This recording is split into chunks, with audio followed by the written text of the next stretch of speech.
Welcome to Moving Through and Beyond, a podcast dedicated to sharing inspired journeys of redefining life, vision, and purpose after immense hardship and grief.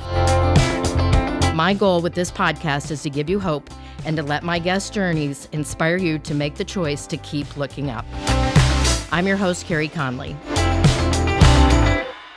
Hi, everyone. This is Carey Conley, and I am so excited for this episode because literally since the day I launched this episode, 11/11/2023, 22, is that right? Yes. I have been working on getting my friend Danelle Delgado in the house. I am so excited, my friend. I'm so excited. I haven't done interviews for like 2 years. I've been really focused. You talk about moving through and beyond. I've been focused on the beyond. Yeah. And so it's so exciting to come back and be opening this season again with you, Yeah. who are one of my favorite humans. Well, I normally do not read people's bios word for word, but I'm going to read Danelle's because it's just rock star stuff. So Forbes, Entrepreneur, and Success Magazine's leading lady, the global superpreneur, that's a word, Danelle Delgado, known as the Millionaire Maker, is one of the most sought-after speakers and corporate trainers on sales, business strategy, marketing communication, and human development in the world. She builds superhuman teams, I love that, turns down turnover, and turns up profit. Her impact is in the hundreds of millions, and that keeps her in the headlines. Training should be life-changing and entertaining, which you are, my friend.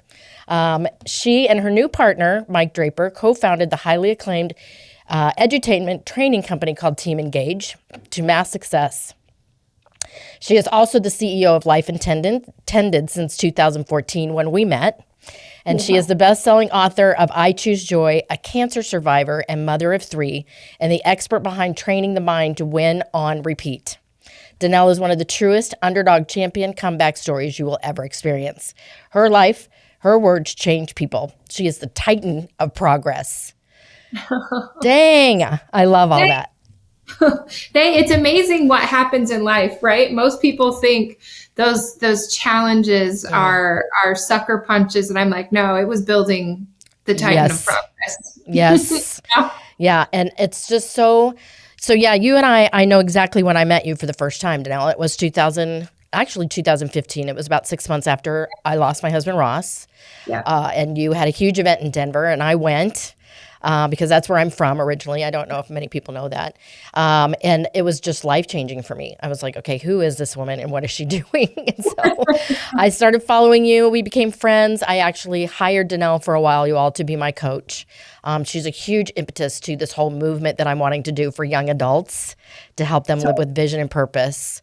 And it's been a big part of my journey. So I'm just so grateful.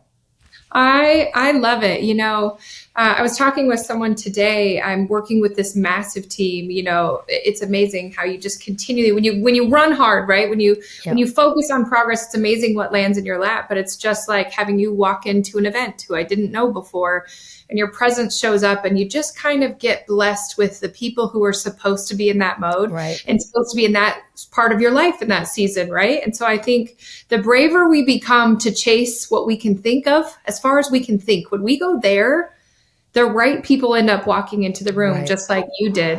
And I'm continually surprised and blessed at what keeps showing up. People are like, how did you do that? I'm like, I don't rightly know. Well, it's because you are very intentional. You're living your vision, your purpose, and you know it. And you've known it for a really long time. Even, I'm going to talk a little bit about your story of being a single mom and what the challenges you went through with that. Can you share a little bit about that? Yeah. You know, it's never where I ended up to be. It's actually probably what I was committed to not being. I came from a divorced family, and I was determined to not do that. But I think I maybe focused on that too much, so it came to be. But you become something different when everyone who once supported you is no longer there, and you only can listen to your own voice. I think so many people felt bad for me, but I was like, I think God gave me a blessing. I didn't know how to hear my own voice. I was so concerned with what other people thought and making other people happy. I didn't even know what my favorite color was. So when I ended up just by myself, it was like, well, what should we do? Then it became like, what could we do? What could we do if, nobody said we couldn't? So it was like our dream house we got to build this year. I say that this is like the third one, but it just gets exciting every year. But a gentleman pulled up to take some of our trash and do that, and he was like, "Can I just ask what your husband does?" I was like, "Well, I don't have one of those." And he was like mortified, right? Like, oh, "I'm so sorry. Can I ask what, how did you do that?" And I was like, "Well, I guess no one around to tell me I couldn't, and I think sometimes we don't realize that we are our anchor, or the environment that we put ourselves in. Just if other people doubt themselves, they're going to doubt you by default on accident, not on purpose, right? I don't think anybody was purposefully pulling me down. But when I ended up by myself, it was like nobody was telling me what I could or couldn't anymore. So I had no lines to think of or limits. It was just like, okay, well, I guess you get a chance to think, build a vision. What do you want it to look like? Basically starting from zero and nobody cares about you. Build it, right? And that's kind of where my vision started was, I think the pain of realizing I didn't really matter to all these people I had grown up with and helped for so long and been a part of their life, to go, really, I just want to matter. I want to do something that helps people. I want to do something that counts. And that's where it started. And if we're alone with our own minds, where most people thought, oh, this is the end of your life, I go, no, it's the beginning. Yeah. Beginning. So I remember you talking about, how young your kids were. Yeah. And you just, having no choice but to just run with your hair on fire with your first business. And you actually telling the story, I don't know if you were going to share this, Danelle, of how you and your kids lived in an apartment in a tent. You slept in a tent. Yeah. I didn't have furniture. I couldn't afford it yet. I knew nothing about credit or helping, or I'd never handled my money. I didn't know, just very naive. And I thought, well, if they could play, they wouldn't realize that I didn't know where things were coming from. So they're in the tent playing. I'm sitting outside the tent crying, going, how am I going to turn this around? And I think, so many people spend time talking about their fears and what they're afraid of and what people think, and it keeps them for years from doing what they're capable of. And I'm like, no, the thought is supposed to be the opposite. It's who am I hurting by not doing this? And I looked at my kids and I was like, I have to do this for them. I couldn't, people are like, how are you not afraid? I'm like, how could I be? I had no time to think about fear. I had to think about feeding. Yes. And so I think if people would just, turn it around a little bit, how bad could it get? Well, it was bad. I had 30 days to figure it out, and I had 3 kids. Write down the names of those who it hurts if you underperform, and you won't underperform anymore. You can't look at them. I couldn't look at my kids and be like, you guys just aren't worth it today. I'll quit. So if you really write down of those important to you, you won't quit either. You'll quit thinking of ridiculous things that you make up in your head. And I think I did that for a lot of years. And when I had them, I looked at their faces and I was like, I'm going to show you how to do life. I'm going to show you how to conquer. And to look at them now, as, all in high school, all becoming dominations and sports and mental and ethics. And I go, God, I'm so glad my life was a disaster. And I was able to show them how to. The truth. Now they're champions. I got a text from a mom last night who said, thank you for your son, who's encouraging mine and reminding him how to think. And I never would have happened if I wouldn't have ended up in the dumps. Yeah. I love that you're sharing this, Danelle, because, I talk about vision, of course, all the time. And people knowing my story ask me, how in the world are you still getting through this? And all the things, building 2 businesses and all of that. And my answer is there's lots of reasons, but the biggest reason of all is that my vision of what I wanted for my life and for my kids was always bigger than whatever I was going through. Yep. And on the days that I wanted to quit so bad, especially my first business, so many days, I couldn't, because I knew that if I quit, I was giving them an excuse to quit later in life as well. Right. And I tell parents this all the time. Do you understand that if you are not the example for them right now, where are they going to find it? Certainly not in this outside world we've got going on. They'll find it from TikTok, and look out. Right. They might discover. Yeah. So you just, having to run like you had to run. and just choosing is I think a huge deal. And people, I'm glad that you were talking about who pays the price if you don't run. Yeah, I think, I mean, but look at it. It's stories like yours that would reset me when I wanted to quit. Like I thought mine was rough. I sometimes look at you and I'm like, this is like a pillar, a woman who is like a pillar of strength you cannot understand, describe, and that you would be so brave to share your story every single time. I'm like, listen, guys, whatever your story is, you better share it, because you were the one that was like, well, don't quit. They need you. Somebody needs you to be their reminder. I was yours. You were mine. Right. And any of you listening, you're someone else's. So be anything but quiet. Like, just freaking conquer, because, you know, when your vision's that big, the pains come. And I think the older we get, the more you realize life is just going to happen. Right. It's not good or bad. It's not evil or good. Like, it's just, life is happening all over the place. So you happen all over on top of it, right? Just how are you going to handle it? How are you going to react? How are you going to reverse? Just make sure those moments are powerful and epic. And I have no doubt your husband, your son, they're like, look at what she's done. Look at how, you know, life is. It's the epitome of worst nightmare. And if you can come back from that, my day should have a comeback day, right? Well, thank you, my friend. Because I always tell people, you know, believe it or not, you know, losing my husband and my son to suicide is, you know, horrific. Beyond, there are no words. But on the days where I could go down with that, I know there are other people who are struggling through some really tough stuff right now. And if I quit, and I'll never forget you saying to me one day, you have to go bigger, Carey, because we need you. Right? That's right. Yes. That's right. Yeah. That's right.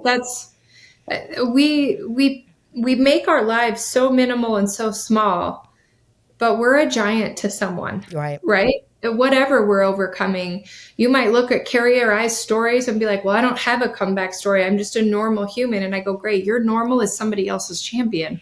It doesn't matter. This is not a comparison of stories. This is have a vision that pulls you so that everybody watching remembers the size of their dream, right? Everyone remembers the size of their goal and they don't stop on it. Because there are days we want to, you know, we want to jump. Yeah.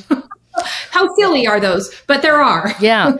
When it's so interesting, Danelle, because this young adult community, when I talk about that, it's the parents that hear that and go, oh my gosh, please do this because my son or daughter needs help, right?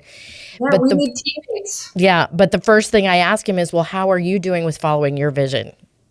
Because it's one thing to say, hey, I want my kid to go follow their vision, have their big dream life, but I'm over here cowering, not follow, you know, it just doesn't line up. Yeah, we have to be the first ones. Even if the parent doesn't get the kudos for being the one that inspired, it's the one that locks in their commitment, right? We have teammates as parents, we have coaches, we have teachers. I have mentors for my kids, all these people that tell them about the same things as I say, but they listen better to them, right? Yep. But then they're looking to see if that's how I live as well. Right. Right. Then it locks it in. Right. I'm building up these incredible super athletes over here. And so people ask, why did I take this huge leap on my health journey this year? Well, I can't rightly feed super athletes with unhealthy treatments. I had to do it. Right. Yeah. They're like, who is your accountability partner? I'm like, Seth, my son. He'd be like having somebody's like, Mom, you told me no. And I was like, give me that. Wait, you're right. I can't eat that. Oh my gosh. Let me choose health and let me watch. And it took a short time to turn our whole household into eating differently, into sweating daily. And I was like, it's still me. I still have to go first. Yeah. Right. And I'm hurting them if I don't, if I tell them there's cheating allowed, or if I tell them, well, you could be mediocre half the time. No, that's not the value of our life, right? So parents, we need teammates, but we also have to go first. Yes. You have a phrase that you say all the time, Danelle, and I'm not remembering it perfectly, but it is something along the line of become the one your results require. Your results require. Yeah. I love that. That was in my head since day one. You know what's funny is as we look at brands and how I've reinvented myself over the last decade, That was the first brand that I built, and it's the first rule of my corporate training. It literally is the foundational through line of everything that happened. Is the truth is nobody can do it for you. Right. We have to become the one. We have to become the one personally, professionally, physically, financially, health-wise, right? Like become the one. If you want a result, it has nothing to do with anyone else. That stuff comes when you become the one your results require, right? Yep. I don't know why I'm losing. I do. So the thing, I think most people just get comfortable with lying to themselves. And I think I did for a lot of years. I think we're queens of cover up because we think that's how we should go through life. Yeah. Everybody sees a different side of things. And instead it became, no, you become a champion and then you show them how to do it. Right. Get out, then reach down and get everybody out you can. Right. Yeah. So good. So I know in the beginning you were kind of in the network marketing industry and rocked it there, as I did, which is I think one of the yeah, it was a hard industry. Yeah, it was a humbling one. I was like, I don't want to be a part of this. Oh, girl, I'm embarrassed. What am I doing? Run it like a business, right? Yeah. But it really did teach me about people. Yep. It taught me about environments, and it gave me some of the key training that I need that still scales companies all over the globe. Yep. Right? I built sales teams faster than everyone with what I learned there. And I can do that in the automotive space. I can do that in the insurance space. I could do that anywhere because of those skills. So everything's always on purpose, right? Yeah. Yes. 20-year history in network marketing as well. And I love that you said it's a very humbling industry because it certainly is. Oh, I was like weaved into the carpet humble. Yeah. So bad. So bad. Yeah. So many days you want to quit, and so many changes personally I had to make in how I was showing up. But I'm grateful for it as well because it just really, absolutely, a lot of what I talk about, like the vision stuff, you know, all of that I did with my teams before I started doing it publicly 12 years ago. I know now, like you know now, it was a stepping stone to what I'm doing. Right? Yeah, and it's actually a really safe environment to grow personally because it's supposed to be with, people associates, people who would care for you differently than the wild, wild west public out there. Yeah. So it really is, although sometimes they're the hardest on you, but it's an environment with a company that grows with or without you. So it's a safe bet. It does, it can work so that you can learn how to build a business on your own. It really is a great level playing field to begin. Yeah. Yeah. So then you stepped into doing speaking and coaching. And battled cancer at some point. I don't know the timeline of when that all happened, Danelle. Yeah. So it was kind of wild, right? As I got through, the divorce actually took a while, and those things are not so easy. I challenge you to not do that, folks, if you can. Right. So it took a couple years, and I was kind of finally through that and figuring out my way financially when I got smacked with that one, and I didn't have health insurance.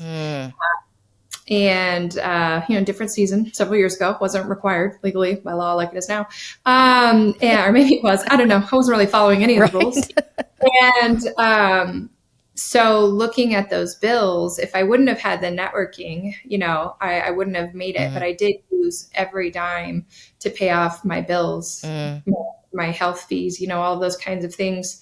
And it was a different look at life. I feel like I didn't start building business until 2014. Yeah. And was like, oh my word, I am not Iron Woman. I am not above this life and what can happen to you. And it really made me go, all right, if I'm going to get a short time left to provide for my kids, I have to do the work of 60 years in one. And that's, I was like, how am I going to make sure they're okay if I don't get this time? So I could have been mad and pout, and I probably did for 24 hours. And then I was like, no, I'm going to provide for them everything they need. I'm going to build.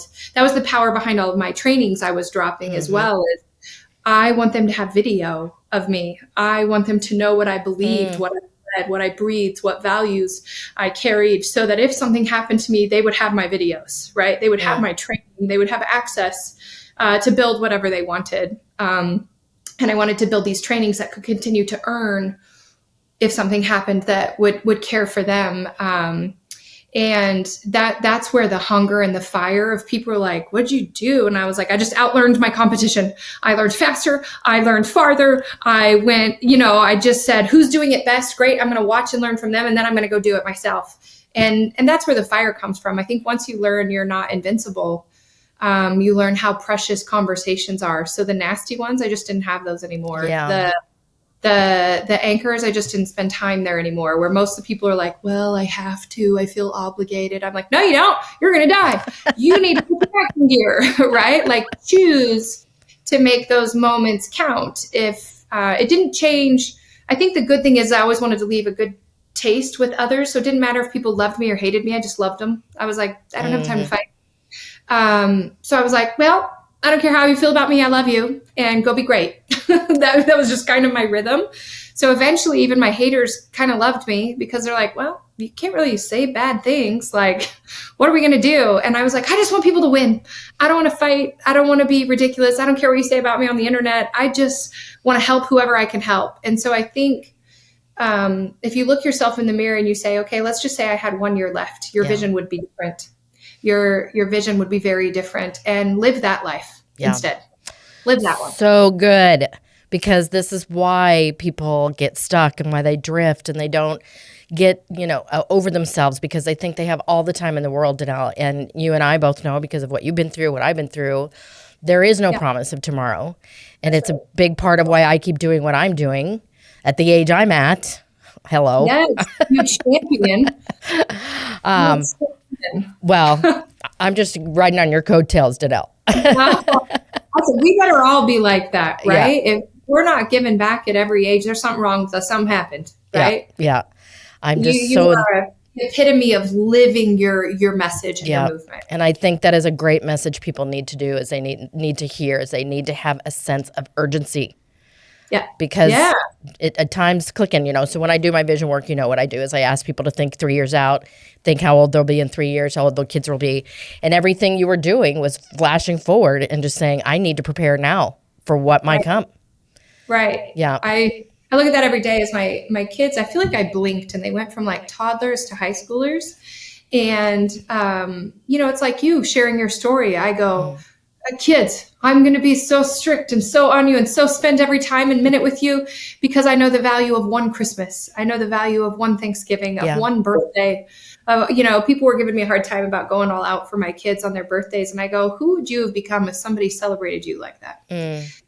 I think every life deserves a celebration, and I'm going to teach them how to celebrate their life, love every year that they get, right? People who complain about their age of, I'm turning 40, I'm turning 50. I'm like, thank God I made it, right? I just handle it a little bit differently. And so it is like you talk about, if you have a vision and you stand on your values, there's no feelings other than passion towards hitting them. Right. Like that pulls you. That's a summons that draws you to the top of a mountain, as opposed to just showing up, Yeah. Well, obviously I've been friends with you, colleagues for years, but I've watched everything you've done and just been so inspired, and all the things you're creating now, like all new things. And if you think, you and I talked about this over lunch a couple weeks ago, how fast your kids from toddler to high school went, girl. Oh, can I just tell you? It's picking up speed. It's picking up speed. And it does. So my daughter just turned 30 a few days ago. Gosh. And I put a video together for her of all of her friends wishing her a happy birthday. And I'm like sobbing in the back of the room. And I'm crying because obviously I'm happy for her and I can't believe how fast it's gone. But to kind of break the tears, I said to her, she said, why are you crying? I said, because I'm not supposed to be this old. I know, right? But it goes so fast. And especially when they get married and start having, wait till you get to be a grandma. No, let's hope it's a long time. We won't put that out there, not manifesting that now. It's not that far, right? Well. But it is. I wish that if people ask me all the time, if there's one thing you could change about me or tell me to do that would change everything. Yeah. And that's it for all of them. I had to put some time and thought into that question when some of my VIP clients asked me, just tell me the one thing that you think would change me the most. And that's it. It's urgency that today might be your last. And I think from the 10 scrolls, Og Mandino, I actually have it right here. It's up on my wall. I would turn it around, but you would see a lot of other things that are hiding here on this podcast. But it's the scroll, and it's my favorite scroll that says, I will live this day as if it was my last. And if people would do that, their conversations would be richer. Their health would be richer. Their everything would mean prosperity. And I think the world needs to learn that lesson. I wish it wasn't a hard way to learn that lesson, but we've all had people, young and old, pass away far too soon. We've all seen the value of it, but it's almost like over time, it lessens if we're not that close to it. And I think every day I wake up going, it gets to be me. I could have had cancer today. I could have no hair. I could be in a deathbed. I could be not here. Somebody else could be raising my children. Right. And so if you learn to treat your life more valuable because of somebody else's lessons rather than the lessons of your own, you will be far richer and farther ahead in life and live a fuller one with no regrets if you can do that. Like, learn from our lessons. Don't wait till you have to learn that lesson yourself. That's the gift podcasts give you. Yes. I love that, living with no regrets. I was told that by one of the leaders when I was in the network marketing industry. She said, Carey, this is about leaving, no regrets. And I totally get that, right? And I'm so grateful now, especially after losing my husband and my son. All the trips that we took them on when they were growing up, zero regrets, right? Right. Yeah. Right. I don't think anyone ever says, I'm so sorry we took that vacation. Even if it was a rained out, hilarious, everything went wrong, missed every flight vacation. Those are the memories that we laugh at and remember and move through. Like, experiences is what life is all about. And I think most people live like on the edge of epic. Yeah. Like, they're like 2 steps away from actually being free to love this life. And I'm, people are always like, don't you get nervous? I'm like, I kind of live with butterflies. Like, I live nervous because I do such big things all the time. And if I'm not nervous, I don't have butterflies, I'm like, you're on the danger of dying in complacency. You're doing wrong. Totally get this. I think that's a normal thing. And I wish, it's like when you're in love and you have butterflies, it's like, that's how you're supposed to live all the time. Yeah. With adventure. It's supposed to be epic. It's not supposed to be watching epic with your toes right on the edge. Yeah. And it's just a choice of bravery every day. Yeah. And surrounding yourself with the people that are going to remind you every day, like you do for me and have done for several others, and I've done for others as well. When people would come to me and say, I don't know why I'm feeling this feeling, I'm like, it's because you're about to do something really awesome. Right. I'm like, right there, stay right there. Yeah. That's where it is. Don't back up, because what they think is that they're getting ready to do something wrong. And what I learned, especially when I used to host my really big events every January, the months leading up to that event, especially the week of, I would start getting that feeling of, oh my gosh, something's going to go wrong. And I started realizing the only thing that's going to happen is we're going to make some big changes in some people's lives. And that's why right? So what's crazy is I tell people this all the time. They're like, why do we get that feeling that when we're nervous, we're doing something wrong, we should second guess ourselves? I said, because in the brain, discipline and dreams occupy the same space. Yeah. Isn't it interesting? So what you were disciplined for growing up is actually where your dreams live. So you're in this dance of, am I doing it? Am I doing it wrong? Should I do it? Should I not? I feel like I should be doing it. Well, you felt like you should be doing it as a kid too. Why'd you get disciplined? Was that accurate? Probably not. Right. So it's like our parents are to keep us safe. Our dreams are to make us brave and free. And so just know your brain's playing a little trick on you to go, do you want to be free or do you want to be safe? And I think the only safe thing in this world is dreams, right? Yeah. The only safe thing is freedom is found there. We already know how normal turns out. Look around at your neighbors. That's how it turns out. Is that what you want? Or do you want the freedom, of those kinds of things and doing epic things? And I just know the biggest pain of my life has been in the discipline, fear, underachievement category. Yeah. And I've never been sad I tried, even when I messed up in public. So right? True. Embrace those mistakes and just have compassion. I tell myself all the time, you know what? You did what you thought was the right thing at that time. It wasn't done. Yeah. So I just think people need to hear that message too. And I think what resonates through all of this, Danelle, and I want to just leave this here, is your attitude of gratitude through everything in life. She has a book, you all, a really wonderful journal called I Choose Joy. And it's awesome because it is choosing every day. I'm grateful for this. No matter what's going on, sleeping in a tent in an apartment, you chose gratitude. Cancer. I chose to be grateful I got today. I think when we learn to look at life that way, not only the science behind it, I won't bore you all, but the action of that is what brought every opportunity to me. People knew I was going to bring a good attitude and a great work ethic to the table. I Choose Joy has given me every opportunity I've ever had. It's a lifestyle. It's just like most people choose to complain. Well, enjoy that life. All it does is bring you more things to complain about.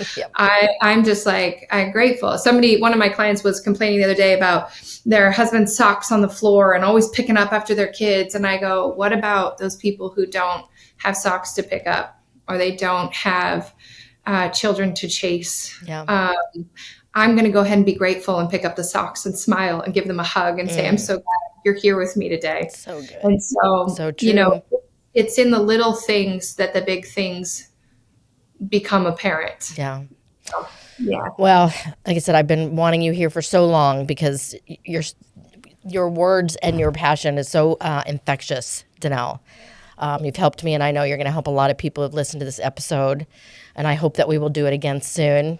Maybe we can do a live event or something really fun. I think we need to. I do. You change the world, and I apologize it took me so long as I was Karen, but I always know it's meant to be when it happens. And I'm so grateful for the journey you're on and what you're doing. You need any help with that movement, I'm there. And live event sounds fun.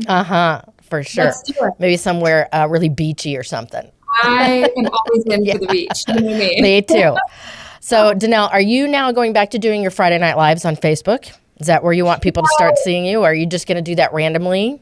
Yeah, that'll be random. I've got kids and sports and life and fun and so many things that are taken up. But definitely social media is a place for me, as well as teamengage.com, where we're building teams all across the nation and helping them think like we do. It's making a big difference. So they can find me there. Okay.